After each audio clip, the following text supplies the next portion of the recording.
This is a song called Tampa. I've known it ever since I could remember, so I don't know who taught it to me, but I heard it sung in my native village when I was a child. Greetings, all very rare individuals. Welcome to another Afro Scot podcast. This is episode 23, and we're going to talk about why Africa is great. Specifically, we're going to talk about the writer Zora Neale Hurston. Now, who's Zora Neale Hurston? Well, she's one of the most famous and celebrated writers of the early 20th century, and she was one of the key figures of the Harlem Renaissance. And also, her work and her books made her one of the first female African writers to make a living from her work. So she was very respected and incredibly talented and gifted at what she did. But the way she got to this point wasn't easy. She grew up in Eatonville, which was a black owned town, which was really governed by African people. And in this place, she really started to get interested in a lot of folk tales. These folk tales and the stories that they would tell on the porch really inspired her. And also a lot of books as well, as she wanted and always dreamed to become a writer in the future. But she struggled to become that as she was brought up in a disadvantaged environment. She didn't really get the right education. Her father stopped paying her tuition at some point, and due to this, she had to go back to high school. She took off 10 years of her age and became 16 and went back to high school, and this taught her discipline in writing, which then led her to start writing short stories after she started going to college. What I really like about Zora Neale Hurston was her contribution to the Harlem Renaissance and African field, and also her work with Langston Hughes as well. She was quite close to Langston Hughes and quite a lot of the African poets and filmmakers and writers and novelists at the time as well. So the thing that really set her apart though was that she won a lot of awards, and she was actually making a living from her work, as she had a lot of wealthy patrons who were really interested in her work and was paying her monthly to keep on creating and writing her books, and also doing a lot of research in the South, the South folk tales and a lot of the rituals and wizardry that they do, and her anthropological studies urged on by the renowned Frank Boas.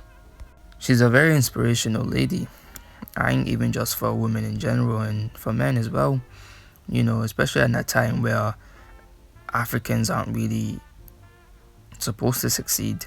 We're kind of held back, and despite all of her disadvantages, she didn't allow that to deter her from moving forward.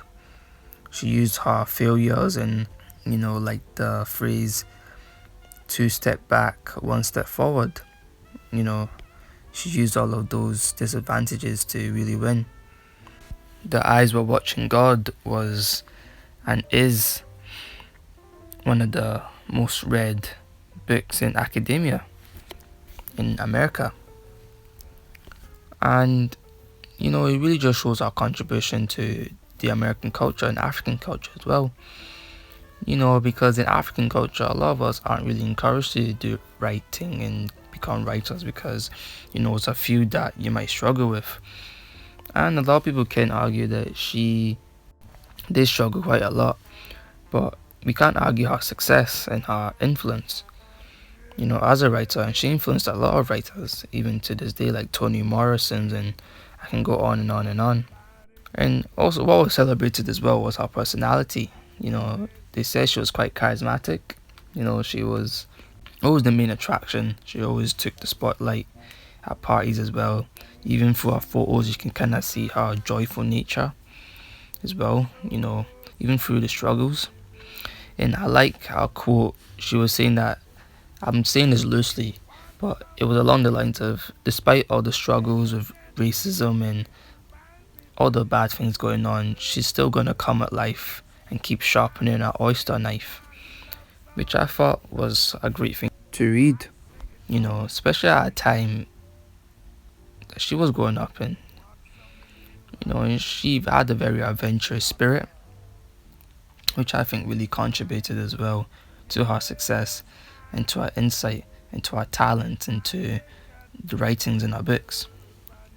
And also as me as well, as I wrote the Afro Scot book, it's always great to see other African writers who are also succeeding in the field, and it kind of shows me as well, and also other writers as well who are watching this, and other people who want to succeed in the field, that other Africans like us have done it, so we can do it too.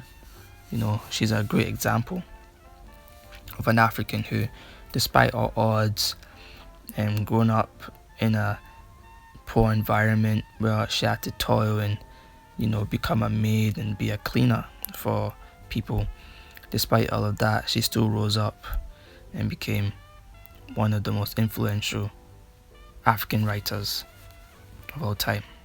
And through her example and the fact that she never lost her roots and forgot her roots, we can also use that for ourselves as well, to have stronger African identities as Afro Scots.